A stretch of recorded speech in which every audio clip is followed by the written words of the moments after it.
ಇನ್ನು ಬಂಗ್ಲೆಗುಡ್ಡದಲ್ಲಿ ಅಸ್ಥಿಪಂಜರ ಪತ್ತೆ ಕೇಸ್ಗೆ ಮತ್ತೆ ಟ್ವಿಸ್ಟ್ ಸಿಕ್ಕಿದೆ. ಟಿವಿ9ನಲ್ಲಿ ಬುರುಡೆ ರಹಸ್ಯದ ಎಕ್ಸ್ಕ್ಲೂಸಿವ್ ಸುದ್ದಿಯನ್ನು ನಾವು ನಿಮಗೆ ಬ್ರೇಕ್ ಮಾಡ್ತಾ ಇದ್ದೀವಿ. ಇವತ್ತು ಸಿಕ್ಕಿರುವಂತಹ ಅಸ್ಥಿಪಂಜರದ ಬಳಿ ಒಂದು ಐಡಿ ಕಾರ್ಡ್ ಪತ್ತೆಯಾಗಿದೆ. ಯಾರ್ದದು ಐಡಿ ಕಾರ್ಡ್? ಹಾಗಾದ್ರೆ ಒಬ್ಬ ಕೊಡಗು ಮೂಲದ ವ್ಯಕ್ತಿಯ ಐಡಿ ಕಾರ್ಡ್ ಅಂತಿದ್ದು. ಆ ಕೊಡಗು ಮೂಲದ ವ್ಯಕ್ತಿ ಯಾರು ಹಾಗಾದ್ರೆ? ಅದನ್ನ SIT ಈಗ ಶೋಧ ಮಾಡ್ತಾ ಇದೆ. ಅಸ್ಥಿಪಂಜರದ ಜೊತೆ ಐಡಿ ಕಾರ್ಡ್ ಕೂಡ ವಶಕ್ಕೆ ಪಡ್ಕೊಂಡಿದ್ದಾರೆ. ಆ ಕೊಡಗು ಜಿಲ್ಲೆ ಮೂಲದ ವ್ಯಕ್ತಿ ಅಂತ ಹೇಳ್ತಾ ಇದ್ದಾರೆ. ಯಾಕಂದ್ರೆ ಬಹುಶಃ ಅದರಲ್ಲಿರುವಂತಹ ನೇಮ್ ನೋಡಿ ಅದು ಬಹುಶಃ ಕೊಡಗು ಮೂಲವರು ಇರಬಹುದು ಅಂತೇಳಿ ಗೊತ್ತು ಮಾಡ್ಕೊಂಡಿರಬೇಕು SIT ಅವರು.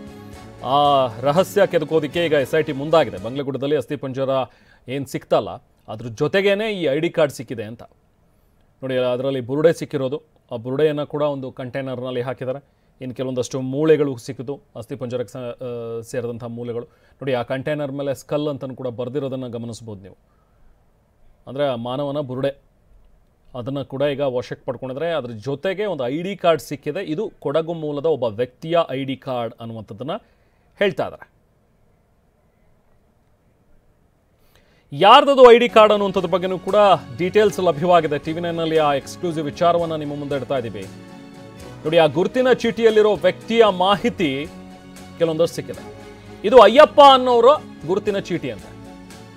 ಸೊ ಹಾಗಾಗಿನೇ ಬಹುಶಃ ಅಯ್ಯಪ್ಪ ಅಂತ ಹೇಳಿ ಇರೋದ್ರಿಂದ ಆ ಗುರುತಿನ ಚೀಟಿಯಲ್ಲಿ ಕೊಡಗು ಜಿಲ್ಲೆ ಪೊನ್ನಂಪೇಟೆ ನಿವಾಸಿ UB ಅಯ್ಯಪ್ಪ ಅನ್ನುವಂಥದ್ರ ಬಗ್ಗೆ ಬರೆದಿದೆ. ಸೊ ಹಾಗಾಗಿ ಈತ ಕೊಡಗು ಮೂಲದವರು ಅನ್ನುವಂಥದ್ದು ಗೊತ್ತಾಗಿದೆ. ಈ UB ಅಯ್ಯಪ್ಪ ನೋಡಿ, ಆ ಐಡಿ ಕಾರ್ಡ್ನಲ್ಲಿರೋ ಫೋಟೋ ನಿಮಗೆ ತೋರಿಸ್ತಾ ಇದ್ದೀವಿ ನಾವು. ಈ ಫೋಟೋದಲ್ಲಿರುವಂಥ ವ್ಯಕ್ತಿ UB ಅಯ್ಯಪ್ಪ ವಯಸ್ಸಾಗಿರುವಂಥ ವ್ಯಕ್ತಿ ಅಂತ ಹೇಳಿ ಅನ್ಸುತ್ತೆ. ಈ ಫೋಟೋವನ್ನು ಗಮನಿಸಿದ್ರೆ ಸುಮಾರು 60ರ ಆಸುಪಾಸಿನಲ್ಲಿ ಇರಬಹುದು ವಯಸ್ಸು ಅಂತ. 2017ರಲ್ಲಿ ಪೊನ್ನಂಪೇಟೆಯಲ್ಲಿ ನಾಪತ್ತೆಯಾಗಿದ್ರಂತೆ. ಮೈಸೂರಿನ ಆಸ್ಪತ್ರೆಗೆ ಹೋಗ್ತೀನಿ ಅಂತ ಹೇಳಿ ಹೋಗಿದ್ದವರು ಅವಾಗಿಂದ ಮಿಸ್ ಆಗಿದ್ರು. ಇವರು ಗೋಣಿಕೊಪ್ಪ ಠಾಣಾ ವ್ಯಾಪ್ತಿಯ ನಿವಾಸಿ ಅನ್ನುವಂಥದ್ದು ಗೊತ್ತಾಗಿದೆ. ಇದ್ರ ಬಗ್ಗೆ ಕಾಣೆಯಾಗಿರೋ ಬಗ್ಗೆ ದೂರು ಕೂಡ ಕೊಟ್ಟಿತ್ತು ಅಯ್ಯಪ್ಪ ಕುಟುಂಬ. ಇವತ್ತು SITಗೆ ಸಿಕ್ಕಿರುವಂತಹ ಐಡಿ ಕಾರ್ಡು ಇದೇ ಅಯ್ಯಪ್ಪ ಅವರ ಐಡಿ ಕಾರ್ಡ್. 2017ರಲ್ಲಿ ನಾಪತ್ತೆಯಾಗಿದ್ದವರು ಪೊನ್ನಂಪೇಟೆಯಿಂದ.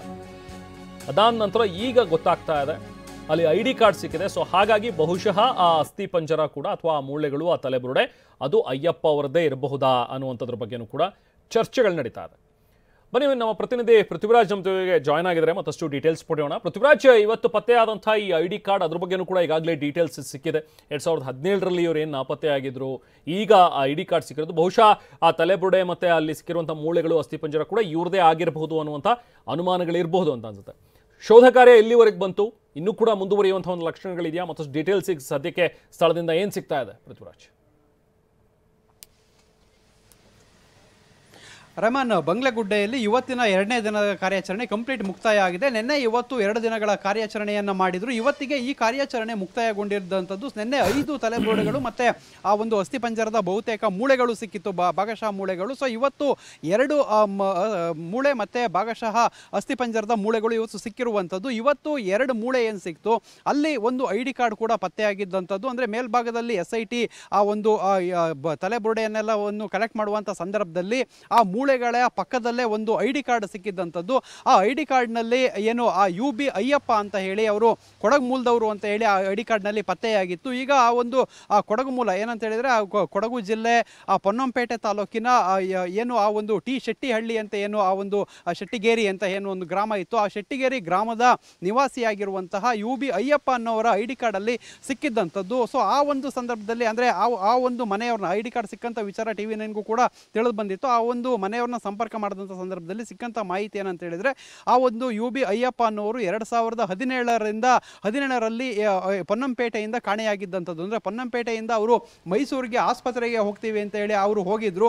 ಸೊ ಅಲ್ಲಿ ಆಸ್ಪತ್ರೆಗೆ ಪ್ರತಿ ಸಂದರ್ಭದಲ್ಲೂ ಕೂಡ ತಮ್ಮ ಮಕ್ಕಳ ಜೊತೆ ಆಸ್ಪತ್ರೆಗೆ ಹೋಗ್ತಾ ಇದ್ರು. ಆದರೆ 2017ರಲ್ಲಿ ಅವರು ಮೈಸೂರಿನಿಂದ ಆಸ್ಪತ್ರೆಗೆ ಅಂತ ಹೋದಂಥವ್ರು ಮಿಸ್ಸಿಂಗ್ ಆಗಿದ್ರು. ಅದನ್ನು ಕುಟ್ಟ ಪೊಲೀಸ್ ಠಾಣೆ ಅಂದರೆ ಮಡಿಕೇರಿಯ ಅಂದರೆ ಕೊಡಗಿನ ಕುಟ್ಟ ಪೊಲೀಸ್ ಠಾಣೆಯಲ್ಲಿ ಮಿಸ್ಸಿಂಗ್ ಕಂಪ್ಲೇಂಟನ್ನು ಕೂಡ ಅವರು ಮನೆಯವರು ಲಾಡ್ಜ್ ಮಾಡಿದ್ರು. ಅಲ್ಲಿಂದ ಇಲ್ಲಿವರೆಗೂ ಕೂಡ ಸಾಕಷ್ಟು ಕಡೆ ಹುಡುಕಾಡಿ ಅವರು ನಿರಾಶೆಗೊಂಡಿದ್ರು. ಸೊ ಆ ಒಂದು ಅವರ ಶವವೇ ಅಲ್ಲಿ ಅಂದರೆ ಅವರ ಅಸ್ಥಿಪಂಜರವೇ ಪತ್ತೆ ಆಗಿರ್ಬೋದು ಅನ್ನೋ ಶಂಕೆ ಈಗ ಇರುವಂಥದ್ದು. ಸದ್ಯಕ್ಕೆ ನೆಕ್ಸ್ಟ್ DNA ಟೆಸ್ಟ್ ಮಾಡಿದ ಸಂದರ್ಭದಲ್ಲಿ ಎಲ್ಲ ಕೂಡ ವಿಚಾರ ಗೊತ್ತಾಗಿದೆ Rehman. Yes, thank you Prithviraj.